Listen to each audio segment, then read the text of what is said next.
El pasaje que leímos en esta mañana, en el llamado a la adoración, es la conclusión, desde mi perspectiva, de uno de los sermones más profundos, más sagrados, más importantes de nuestra fe, el Sermón del Monte.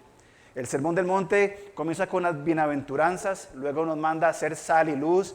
Jesús luego va a enseñar en este mensaje sobre la profundidad de la ley, cuando Él dice, ¿oyeron que fue dicho no matarás? Ah, sí, muy bien, pero yo les voy a decir algo más profundo todavía. Cualquiera que odie a su hermano. Y en estos capítulos 5, 6 y 7, Jesús da un mensaje que yo creo que podríamos predicar el resto de nuestra vida y no terminaríamos nunca, por la profundidad de ese mensaje. Y Jesús termina diciendo, lo que leímos, que cualquiera que oye estas palabras, pero fíjense por favor lo que he resaltado, y las pone en práctica. ¿Cuánta gente pudo haber habido en ese sermón? Unas multitudes de personas, sentadas escuchando, a mi pobre juicio, el mejor de los mensajes, o de los mejores mensajes que el Señor pudo hablar. Y Él dice que todos los que oyeron y las ponen en prácticas, va a ser semejante a un hombre sabio, porque escuchó con atención y respondió en acciones concretas de acuerdo a esa acción. Y Jesús seguidamente vuelve a decir, y todo el que oye, ambos han oído estas palabras mías y no las pone en práctica, no las vive, lo voy a comparar con una persona insensata, una persona falto de entendimiento. Estamos acostumbrados nosotros como creyentes a escuchar constantemente la palabra de Dios. Y es maravilloso tener la oportunidad de ser confrontados, y cuando uso la palabra confrontada, no la uso de una manera negativa. Usualmente en nuestra cultura la palabra confrontación suena fuerte, pero la confrontación es simplemente, nos ponen algo de frente y tenemos que responder a esto. Entonces tomémoslo como una palabra positiva. Muy bien, somos constantemente confrontados por la palabra de Dios. El que las oye y las pone en prácticas va a ser semejante a un sabio. No perfecto, a una persona sabia. Y el que las oye y no las pone en práctica, semejante a un hombre insensato, sin la cordura, sin el discernimiento para responder.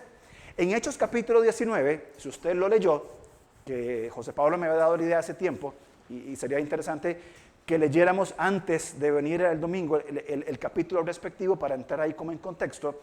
Si usted por casualidad leyó Hechos 19, Pablo sale de Corinto y se va para Éfeso. Muy bien, llega a Éfeso. Y en Éfeso va a estar un periodo de 2 años y medio más o menos, lo más largo que estuvo en un lugar. Y Pablo se encariña mucho con los líderes en Éfeso, que en el capítulo 20 va a haber un pasaje muy conmovedor de cómo Pablo anima a esos líderes en Éfeso. Pero si usted leyó el capítulo 19, hay cuatro eventos muy interesantes. 1, los discípulos de Juan el Bautista. 2, Pablo enseñando en la sinagoga y en la escuela de Tirano. 3, los hijos de Seba, un supuesto sumo sacerdote que eran exorcistas. Y número 4, Demetrio y los plateros. Bien, que probablemente cuando menciona usted, sí, yo me acuerdo que lo he leído. Bien, estos son la escena, lo que describe Lucas, y a nosotros nos va a enseñar algo muy importante. Lucas nos va a enseñar cuáles son algunos principios para responder a la confrontación con la palabra de Dios. Y que fueron aquí notorios, y que también van a hacerlo para nosotros. Conforme vamos avanzando en estas lecturas, vamos a ir entendiendo cuáles son principios. Cuando yo soy confrontado por la palabra, ¿qué debo de hacer? ¿Cómo debo responder? Más que hacer, ¿cómo debo responder para oír, poner en práctica y ser semejante a un hombre sabio? Y hay 4 principios que vamos a ver en esta mañana. El primer principio, vamos a leer Hechos 19, 1 al 7. Aconteció que entre tanto que Apolos estaba en Corinto, Pablo, después de recorrer las regiones superiores, vino a Éfeso y hallando a ciertos discípulos, eran discípulos del Bautista probablemente, les dijo, ¿recibisteis el Espíritu Santo cuando creísteis? Ellos dijeron, ni siquiera hemos oído si hay Espíritu Santo. Entonces dijo, ¿en qué pues fuisteis bautizados? Ellos dijeron, en el bautismo de Juan.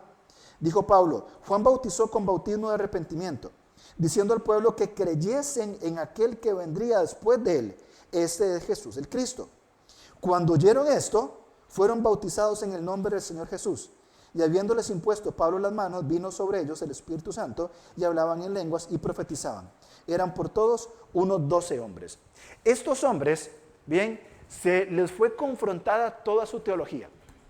¿Se imaginan que de pronto llega alguien y nos diga, entonces no era así? Obviamente con un fundamento lógico, ¿verdad? Y les pasó a estos hombres discípulos de Juan. Esto nos va a mostrar un primer principio. Bien, el primer principio para responder correctamente a la palabra de Dios es reconocer mis necesidades. Mateo capítulo 5, versículo 3. Bienaventurados los pobres en espíritu. ¿Por qué?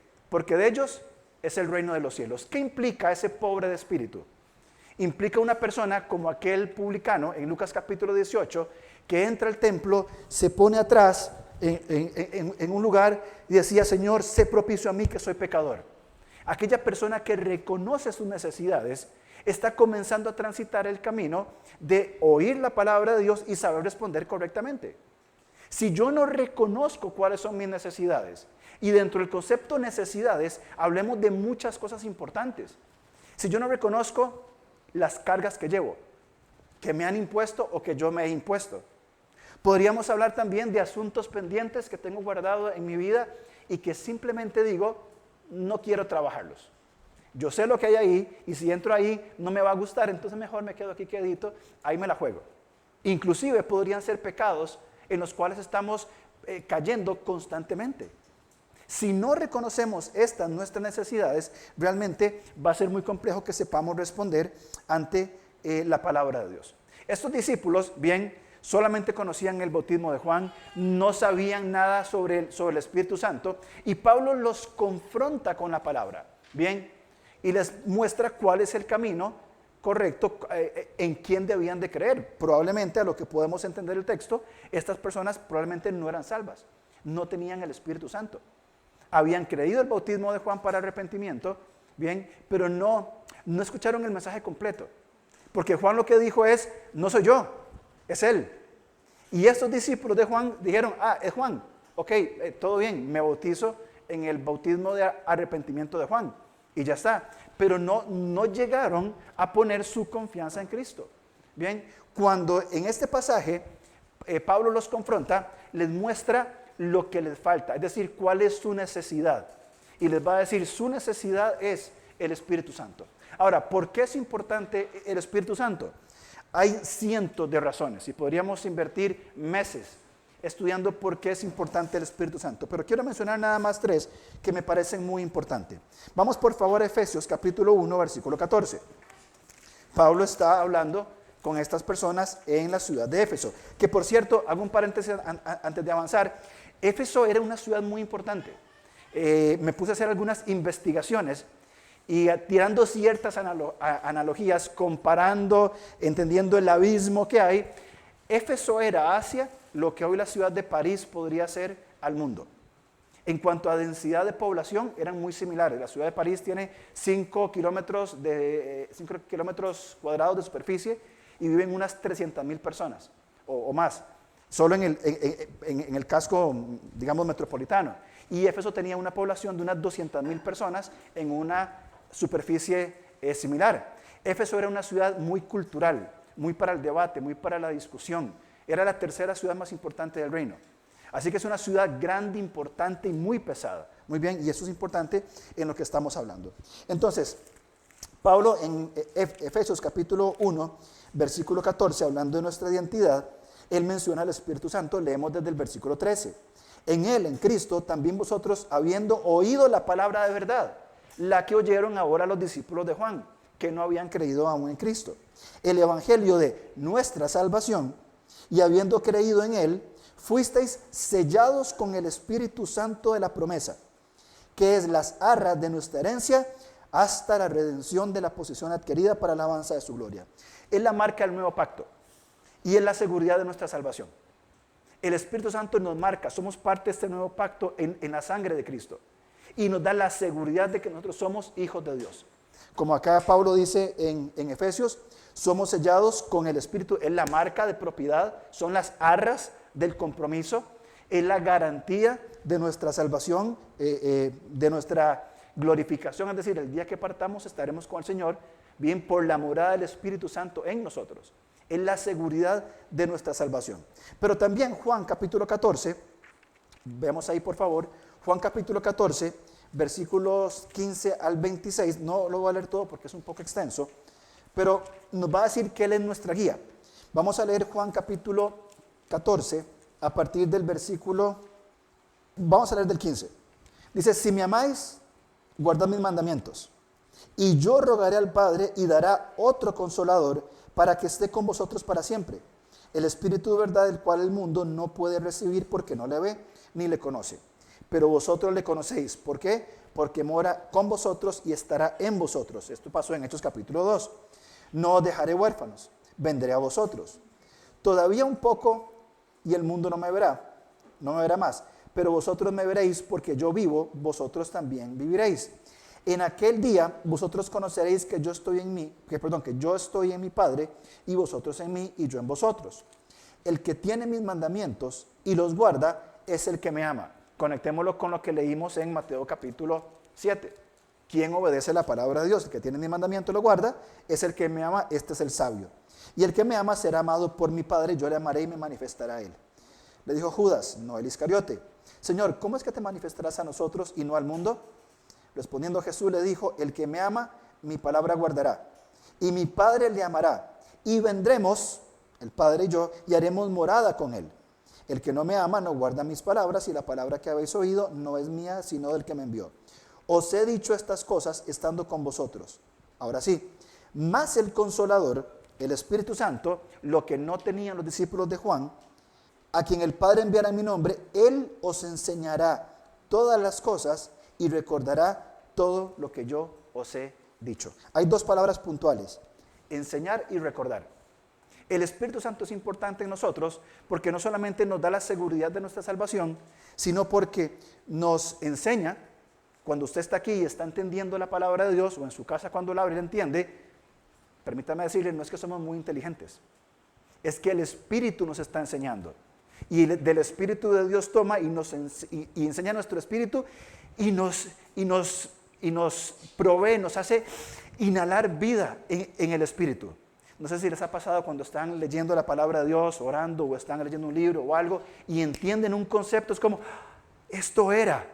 Y hay esa inhalación del Espíritu, una forma metafórica, entendiendo, no somos nosotros, es Él que nos enseña.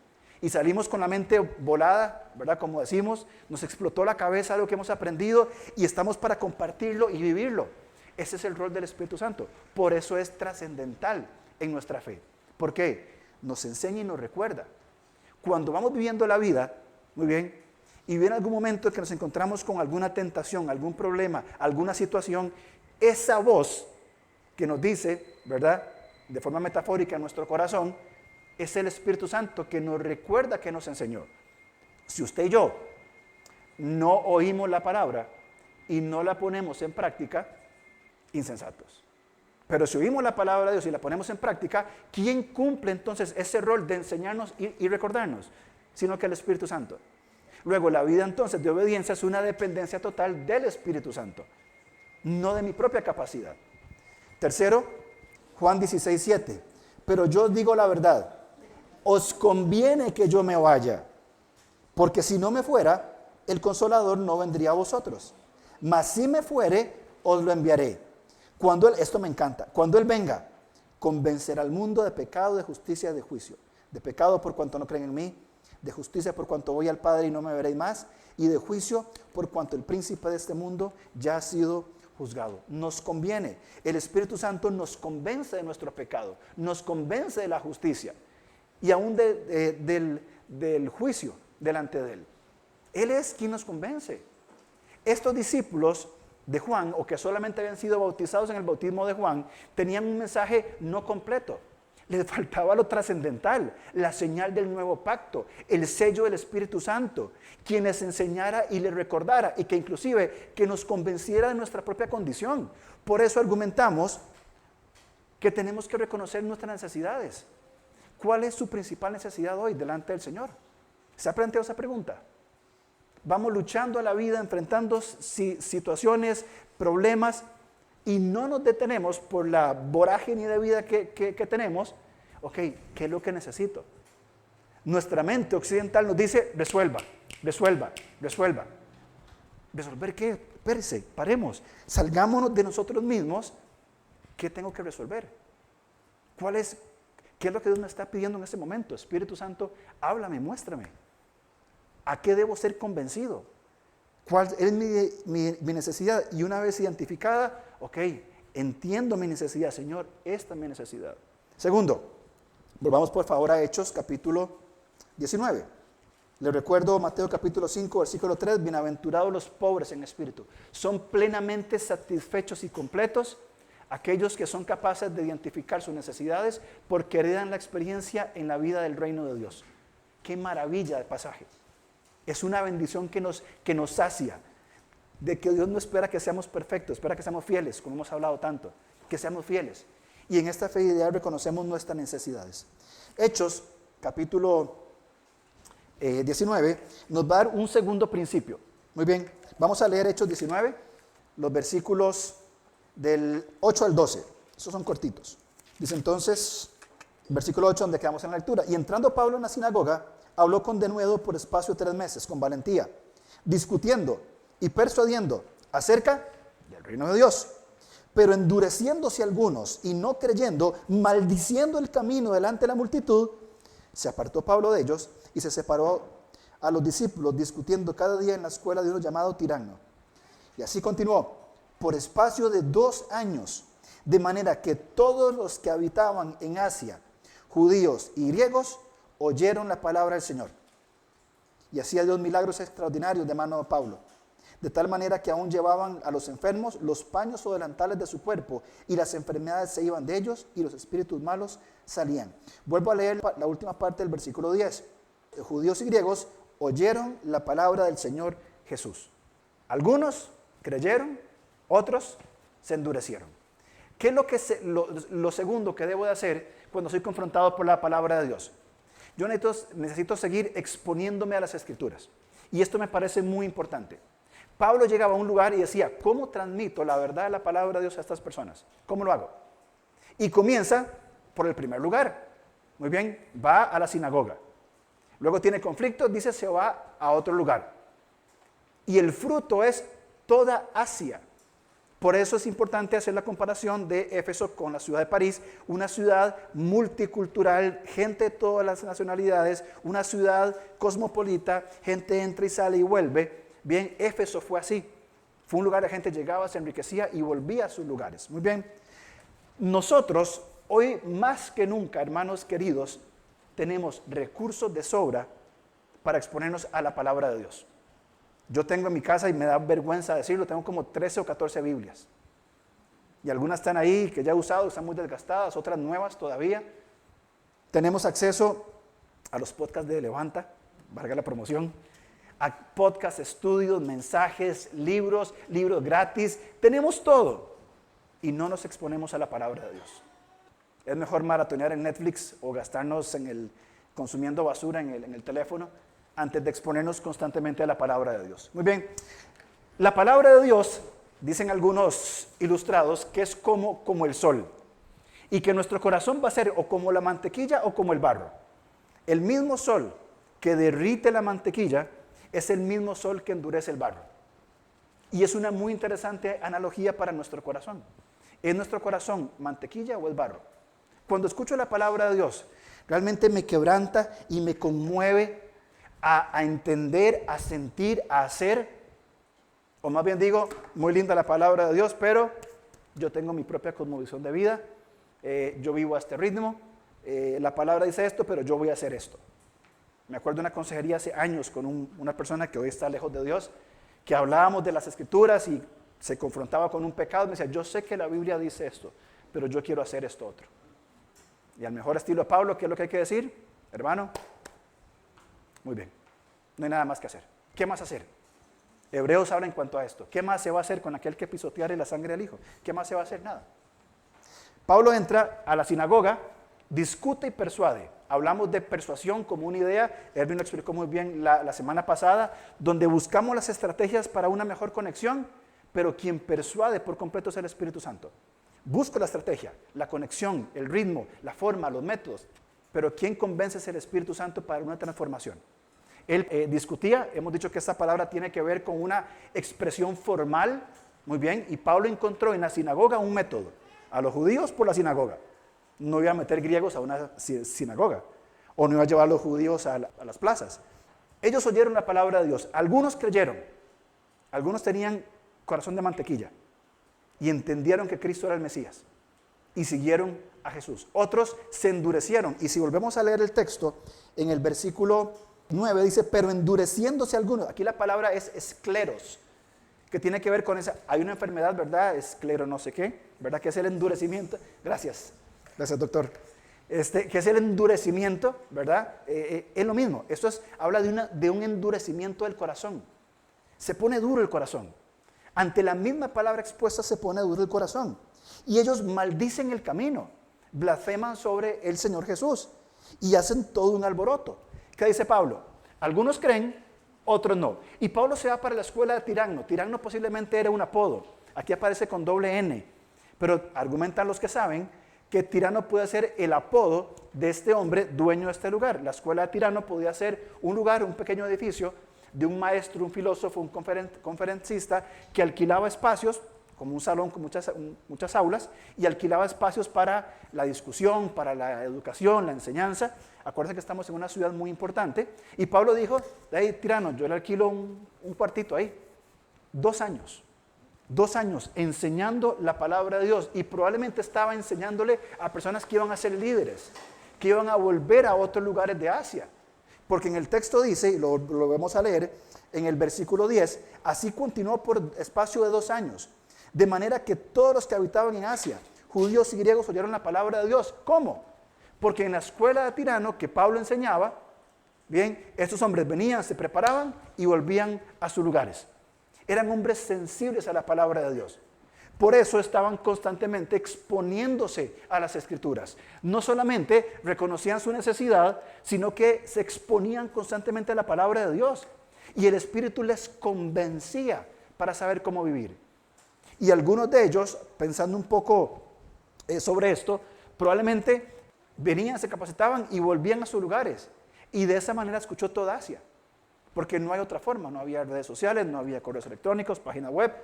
Eran personas que de boca a boca compartían la verdad. Todo Asia no es el continente asiático hoy, ¿verdad? Todo Asia es lo que es una parte de Turquía hoy. No pensemos que fueron a China, a Japón, ¿verdad? No es toda Asia actual. Asia es la mitad de lo que es Turquía hoy, o una zona de la mitad occidental de Turquía. Escucharon la palabra de Dios. ¿Cómo? Hombres y mujeres fueron expuestos a la palabra de Dios. Esto llegó a toda Asia. Vamos a Hechos 7:51, porque Hechos 7:51, Esteban ya había hablado fuertemente de ese tipo de personas. Esto fue lo que le costó a Esteban la lapidación. Después de presentar todo el avance de esa teología bíblica, en 7:51 dice, duros de cerviz, incircuncisos de corazón y de oídos, duros, tercos. Vosotros resistís siempre al Espíritu Santo, como vuestros padres, así también vosotros. Versículos después lo apedrearon. Estas personas se endurecieron. Algunos fueron sensibles, algunos escucharon, algunos se capacitaron, otros rehusaron. ¿De qué depende? De la sensibilidad de cada uno. Cuando hablamos de sensibilidad, quiero dar a entender la disposición y apertura a escuchar la palabra de Dios, a crear el espacio para yo escuchar la palabra de Dios. ¿Cuánto se expone usted, y yo por supuesto, a la palabra de Dios? ¿Cuánto nos exponemos a la palabra de Dios? Vamos, seamos honestos, hagamos un autoanálisis bien consciente, bien serio de nosotros mismos. ¿Cuánto tiempo le dedico yo a exponerme a la palabra de Dios? Sea por la lectura de la Biblia, que es lo más importante, por supuesto. ¿Cuánto tiempo dedico a la oración? ¿Cuánto vuelvo constantemente al Señor en oración en la palabra? ¿Cuántas veces busco intencionalmente otros recursos para seguir creciendo en la fe? ¿O será que estamos muy ocupados para darle lugar al Espíritu Santo? ¿Estamos muy ocupados para ser sensibles a su voz? ¿O tan llenos de cosas que simplemente soy con tanto para hacer que Dios es algo que intento encajar en mi agenda? 2 cosas. Reconozco mis necesidades y me expongo a la palabra de Dios. Cuando soy confrontado por la palabra de Dios, entonces necesito reconocer mis necesidades, mantenerme en esa exposición constante a la palabra de Dios, y en tercer lugar, procurando primero la transformación y desde ahí el servicio. Usualmente cuando una persona viene a Cristo y pues no digo que sea algo específicamente malo, pero una de las principales cosas es, ahora usted tiene que servir. Y está muy bien, tenemos que servir al Señor. Es un principio natural, es un principio lógico. De hecho, la fuerza que nos da el Espíritu Santo nos impulsa a querer servir de una u otra manera. Pero lamentablemente a veces se cae en activismo y es sustituir la transformación por el servicio. Yo no puedo tener comunión con Dios, pero puedo servir. Y creo que estamos invirtiendo los roles. Y aquí se nos da un evento muy importante, que es el pasaje con los hijos de Seba. Vamos a leer Hechos capítulo 19, versículos a partir del 13 hasta el 23. Dice, pero algunos de los judíos, exorcistas ambulantes, intentaron invocar el nombre del Señor Jesús sobre los que tenían espíritus malos, diciendo, os conjuro por Jesús, el que predica Pablo. Había 7 hijos de un tal Esceva, judío, jefe de los sacerdotes, que hacían esto. Pero respondiendo el espíritu malo, dijo, a Jesús conozco y sé quién es Pablo, pero vosotros, ¿quiénes sois? Y el hombre en quien estaba el espíritu malo, saltando sobre ellos y dominándolos, pudo más que ellos, de tal manera que huyeron de aquella casa desnudos y heridos. Y esto fue notorio a todos los que habitaban en Éfeso, así judíos como griegos, y tuvieron temor de todos ellos, y era magnificado el nombre del Señor Jesús. Y muchos de los que habían creído venían, confesando y dando cuenta de sus hechos. Asimismo, muchos de los que habían practicado la magia trajeron libros y los quemaron delante de todos. Y hecha la cuenta de su precio, hallaron que era 50,000 piezas de plata. Así crecía y prevalecía poderosamente la palabra del Señor. Pasadas estas cosas, Pablo se propuso ir a Jerusalén, después de recorrer Macedonia y Acaya, diciendo, después que haya estado allí, me será necesario ver también a Roma. Y enviando a Macedonia a 2 de los que le ayudaban, Timoteo y Erasto, él se quedó por algún tiempo en Asia. El principal problema de los hijos de Seba es algo que nosotros algunas veces no tomamos en cuenta y creo que es una importante llamada de atención. Vamos a leer Éxodo capítulo 20, versículo 7. Es el tercer mandamiento. De los 10 mandamientos, el tercero. Y así como los 10 es un principio que aún tenemos que preservar, por supuesto. Éxodo capítulo 20, versículo 7.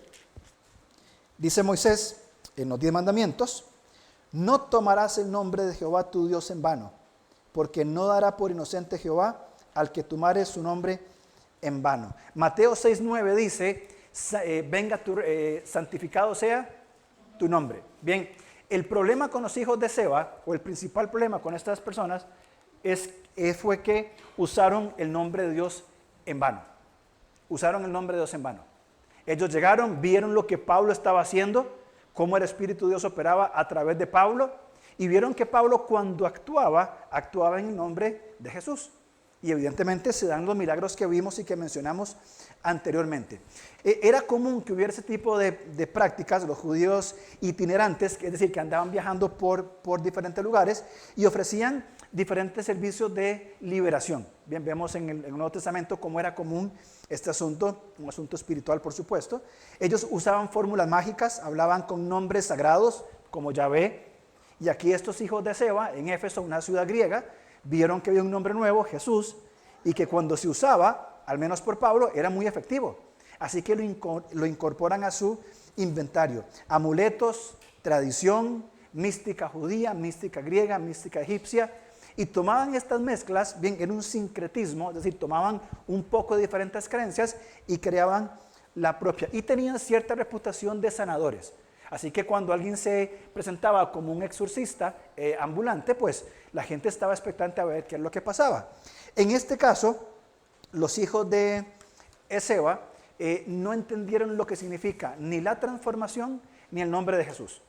Bien, y a mí me quedó muy, muy marcablemente el hecho de usar el nombre de Dios en vano, ¿verdad?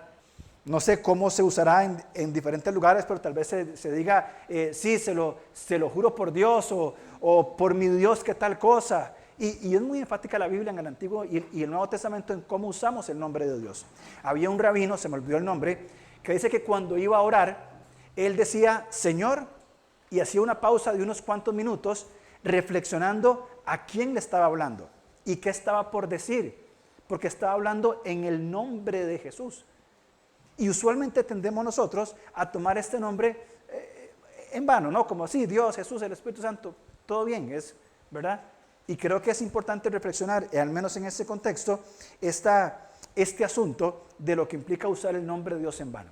Así que estos muchachos, hijos de un tal Esceva, ese Esceva dice que era sacerdote. Los historiadores dicen que probablemente, y era muy común, que realmente nunca haya sido sacerdote ni ministrado en el templo, sino que había cierto tipo de personas que se iban a la dispersión. Acuérdense que los judíos estaban dispersos por todo el mundo, y que se hacían pasar por sacerdotes y buscaban una posición y figurar y llamarse yo soy sacerdote y inventaban toda una historia para figurar en medio de los de su pueblo sin haber sido quienes eran.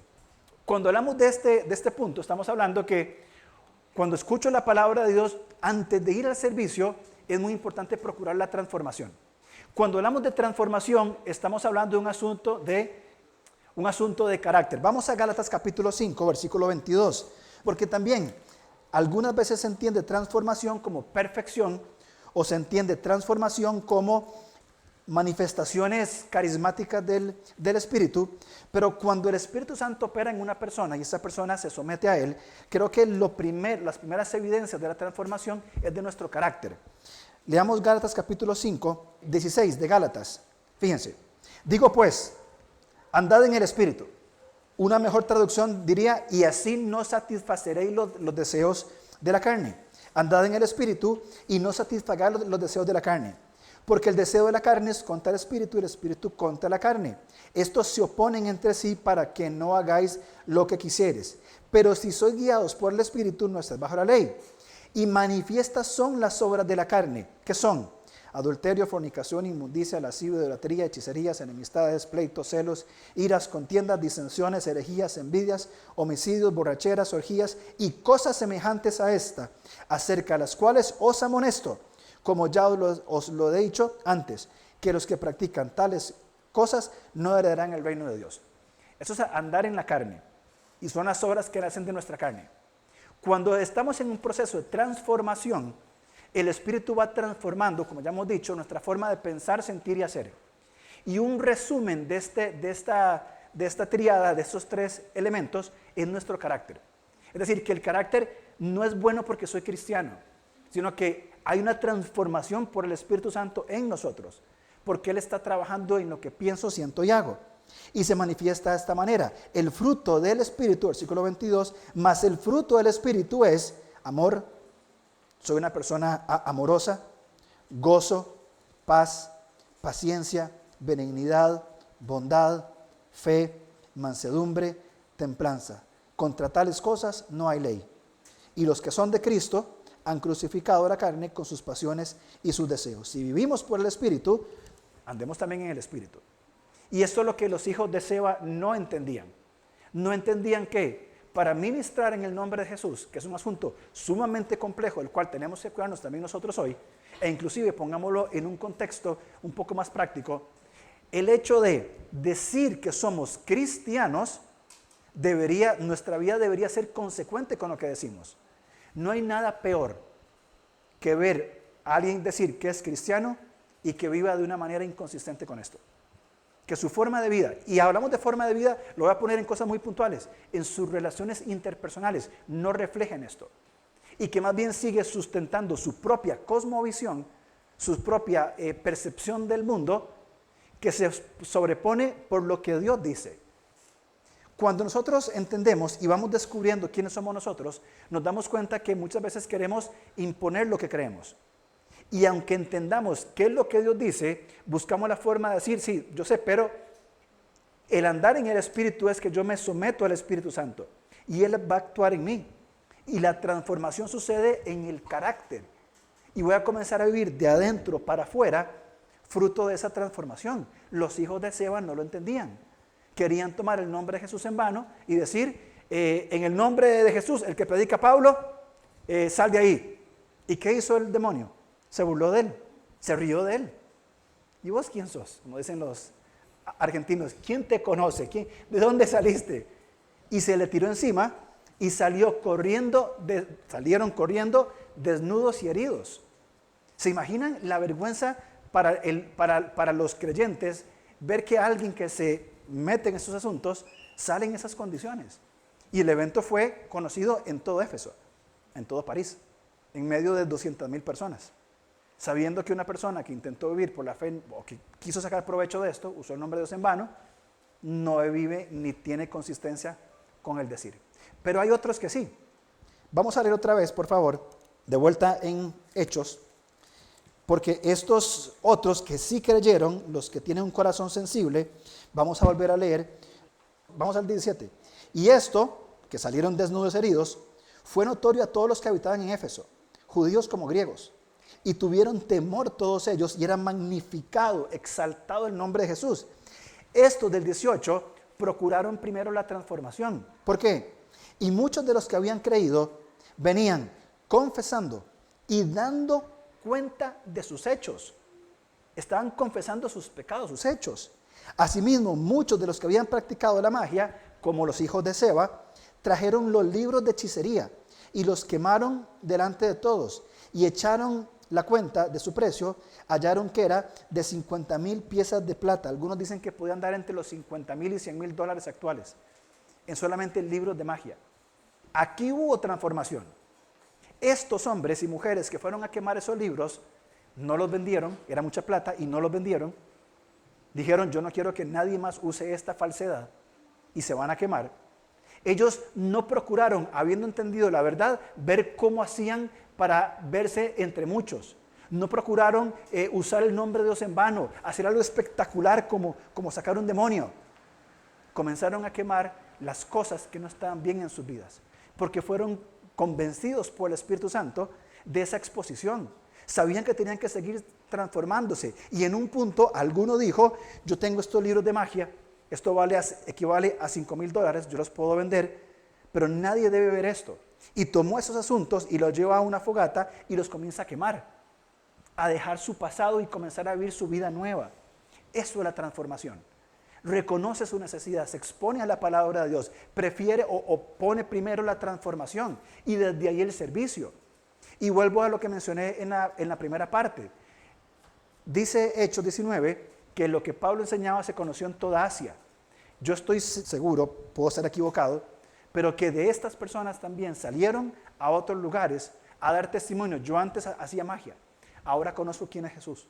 Y mi vida fue transformada de aquí a aquí por lo que Él hizo. Y por esta transformación y desde esta transformación es que sirvo al Señor. Pero primero tiene que haber transformación. No podemos servir nosotros, buscar agradar al Señor de esa forma, si no somos conscientes de esa transformación. No digo ya una transformación completa, porque eso será hasta que el día que estemos en la presencia del Señor. Pero sí que estemos avanzando en esa transformación que solo Él puede hacer. Entonces, cuando soy confrontado por la palabra de Dios, algo muy importante es no ser reactivos, es ser proactivos. En vez de reaccionar atarantado a ver qué hago, Señor, ¿qué quieres que yo haga? ¿Cómo quieres que siga madurando? Ok, ahora entiendo que esa es la forma. Pero tendemos a reaccionar y emocionalmente muchas veces ante un descubrimiento de la palabra de Dios, a ver qué hago. Cuarto principio. Vamos a leer el alboroto que hubo en Éfeso. Versículo 23 hasta el 41. Hubo por aquel tiempo un disturbio no pequeño acerca del camino, porque un platero llamado Demetrio, que hacía de plata templecillos de Diana, daba no poca ganancia a los artífices. Era un comerciante que hacía mucho dinero, trabajaban con la plata y hacían templos miniaturas de Diana para venderlo a todos los que venían a adorar a esta falsa diosa y hacían un negociazo, ¿verdad? Me suena conocido esas prácticas, ¿verdad? Y dejaba mucho dinero. Cuando Pablo comienza a predicar y hay arrepentimiento en las personas y empiezan a alejarse de Diana, ¿qué es lo primero que ve Demetrio? Se me cae el negocio, se me cae la plata. Y aquí hay que hacer cualquier desorden con tal de que esto no pase. Versículo 25, a los cuales reunidos con los obreros, con sus trabajadores, del mismo oficio, dijo, varones, sabéis que de este oficio obtenemos nuestra riqueza, pero veis y oís que este Pablo, no solamente en Éfeso, sino que en casi toda Asia, ha apartado a muchas gentes con persuasión, ya estamos claros con persuasión, ¿verdad? Diciendo que no son dioses los que se hacen con las manos. Y no solamente hay peligro que nuestro negocio venga a desacreditarse, obviamente, sino, y aquí entra la hipocresía, que también que el templo de la gran diosa Diana sea estimado en nada y comience a ser destruida la majestad de aquella a quien venera toda Asia y el mundo entero. Cuando oyeron estas cosas, se llenaron de ira y gritaron diciendo: grande es Diana a los efesios. Y a la ciudad se llenó de confusión, y a una se lanzaron al teatro, arrebatando a Gallo y Aristarco, macedonios, compañeros de Pablo. Y queriendo Pablo salir al pueblo, los discípulos no le dejaron. También algunas de las autoridades de Asia, que eran a sus amigos, le enviaron recado rogándole que no se presentase en el teatro. Unos pues gritaban una cosa y otros otra, porque la concurrencia estaba confusa y los más no sabían ni por qué se habían reunido. Y sacaron de entre la multitud a Alejandro, empujándolo los judíos. Entonces Alejandro, pedido silencio con la mano, quería hablar en su defensa ante el pueblo. Pero cuando le conocieron que era judío, todos a una voz, gritaron casi por 2 horas, grande es Diana de los efesios. Entonces el escribano, o el secretario de la ciudad, cuando había apaciguado a la multitud, les dijo: varones efesios, silencio. Y ahí continúa el texto. Básicamente lo que hace esta autoridad es decirles: aquí no pasa nada, nos van a acusar de sedición, cada uno para su casa y cada uno para su casa. Pero el cuarto principio que tenemos que considerar a la hora de ser confrontados con la palabra de Dios es que probablemente vamos a enfrentar oposición. Cuando usted se disponga a escuchar la palabra de Dios, a permitir la transformación en su vida y por ende empiece a vivir de una manera muy diferente, la misma gente con la que hoy nos codeamos y que tenemos buena comunión, cuando comencemos a cambiar, nos va a decir: porque ya no ustedes como era antes. ¿Qué pasó? Va a ser la expresión así tan popular como la acabo de decir. ¿Qué te pasa? ¿Por qué ya no? Es que yo entiendo que ahora busco al Señor y estoy... No seas payaso, ¿qué te pasa? Van a ser familia, amigos, familiares, inclusive quizás dentro de los núcleos más cerrados. Bueno, usted deje de ser tan espiritual que no le va, vuelva a ser quien era antes. Y en este caso, estas personas comenzaron a vivir una vida naturalmente transformada, a anunciar a Cristo, y por ende, cuando se anuncia a Cristo y el nombre de su majestad, como acabamos de leer, los ídolos caen y se evidencia su falsedad. Muchos se van a levantar en contra. Hoy día, como vemos, por supuesto, hay una oposición tremenda. Es un asunto de dinero, un asunto de manipulación, y van a haber una gran cantidad de personas que se levantan en contra de nosotros. Porque está dicho y está previsto que quienes quieran vivir justamente sufrirán persecución. No quiero decir también persecución, quiero decir oposición. Creo que en nuestro contexto la palabra persecución creo que aún no ha llegado y es muy grande, pero sí una fuerte oposición. Y la Biblia nos dice que si vamos a vivir piadosamente, gente se nos va a oponer. Personas se van a oponer, porque es obra, por supuesto, del enemigo. Leamos rápidamente estos textos que están aquí. Yo los voy leyendo y usted los puede también buscar, por supuesto, pero los quiero leer todos seguidos para que entendamos este sentido de estos textos tan importantes. Primera de Pedro, capítulo 1, versículos 6 y 7. Ya lo hemos leído anteriormente en esta serie de hechos. Dice: en lo cual, en el poder de Dios, en lo cual vosotros os alegráis, aunque ahora por un poco de tiempo, si es necesario, tengáis que ser afligidos en diversas pruebas, para que sometida a prueba vuestra fe, mucho más preciosa que el oro, el cual aunque perecedero, se prueba con fuego, se ha hallado en alabanza, gloria y honra, cuando sea manifestado Jesucristo. Nuestra fe va a ser probada. Yo creo que la pregunta no es si vamos a ser probados o perseguidos, es cuándo. ¿Cuándo va a venir esa oposición? No es si va a suceder, es cuándo va a suceder. Fíjense por favor Salmos 34, 19, un pasaje hermosísimo. Dice: muchas son las aflicciones del justo. ¿Cierto o no es cierto? Sí. Muchas son las aflicciones del justo, pero de todas ellas le librará Jehová. Porque estamos buscándole, estamos cerca de él, estamos en estos procesos de transformación. Muchas son las aflicciones del justo. Vamos a sufrir, vamos a pasarla mal, pero Dios nos va a librar de todas ellas. Mateo capítulo 5, versículo 10. Bienaventurados los que padecen persecución por causa de la justicia, porque de ellos es el reino de los cielos.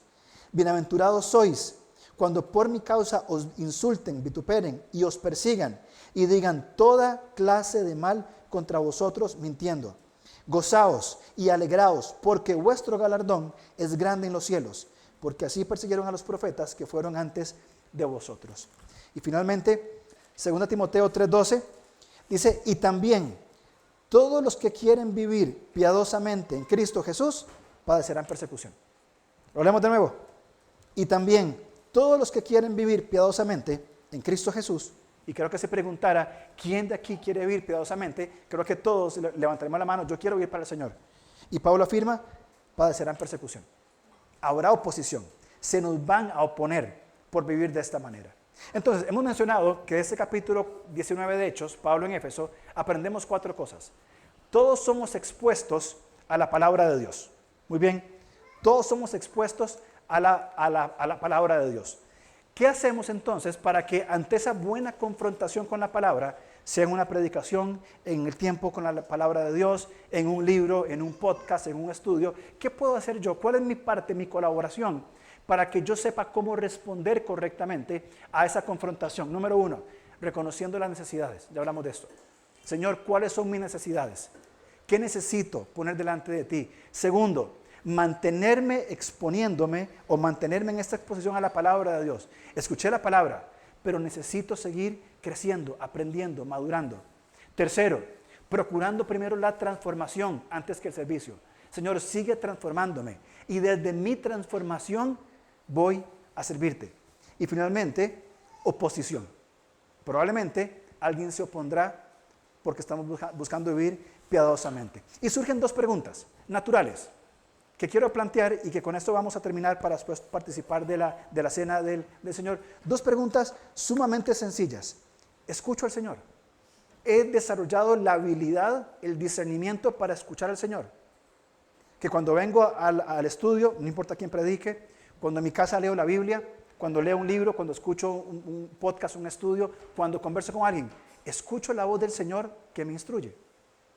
Lo hago, y no hablo de una voz audible, creo que está claro esto, sino ese convencimiento, esa persuasión del Espíritu en nosotros. ¿Cuánto tiempo dedicamos nosotros a la palabra? Sea honesto, no me responda. En nuestras vidas occidentales agitadas, ¿cuánto tiempo aparto intencionalmente para estar con el Señor? De abrir su palabra y estar en oración. Porque esto es el principio esencial del cristianismo. No hay vida en Cristo si no hay palabra y oración. Muy bien. Escucho su palabra, escucho su voz. Segunda pregunta, obedezco. Es decir, cuando Él me convence y yo escucho su voz y tengo ese discernimiento, decido obedecer. Que en oración le pido al Señor la fuerza para rendirme a Él y obedecerle. Sigo sus instrucciones. Cualquiera que oye estas palabras mías, dice Jesús, y las pone en práctica, será semejante a un hombre sabio que edificó su casa sobre la roca, sobre Cristo. Pero si nosotros oímos la palabra, las palabras de Jesús, y no las ponemos en práctica, el Señor dice que Él nos considera entonces insensatos, faltos de entendimiento, porque escuchamos y no respondimos correctamente. Yo no sé cuál imagen es más cotidiana en nuestra vida. Si el tiempo a solas con el Señor, cada día en mi tiempo sagrado, en mi lugar escogido, buscando al Señor, o la rutina de todos los días que nos agobian, que mientras me afeito me tomo el café y me pongo la corbata para ir a trabajar. ¿Cuál de estas imágenes describe más nuestra vida? ¿El de buscar la voz del Señor o de seguir en ritmos que quizás no estemos dando, estén fuera de nuestra capacidad? ¿Sabio o insensato? Padre, en esta mañana simplemente venimos delante de ti porque por naturaleza, Señor, tendemos nosotros, Señor, a ser insensatos. Porque, Señor, nos hemos enredado, Señor, en tantas cosas, Señor, de este mundo, que nos complicamos la vida solos. Señor, tu palabra nos enseña que tú eres, Señor, la vida eterna, que es conocerte a ti. Y, Señor, quiero orar en esta mañana, pidiéndote por nosotros, Señor, cada persona que estamos en este lugar, sabiduría a lo alto. Señor, paz, sometimiento, Padre, para entender cuál es tu voluntad, oír tu voz y obedecer. Entendemos que no es una obediencia religiosa ni superficial, es una obediencia que proviene de la transformación.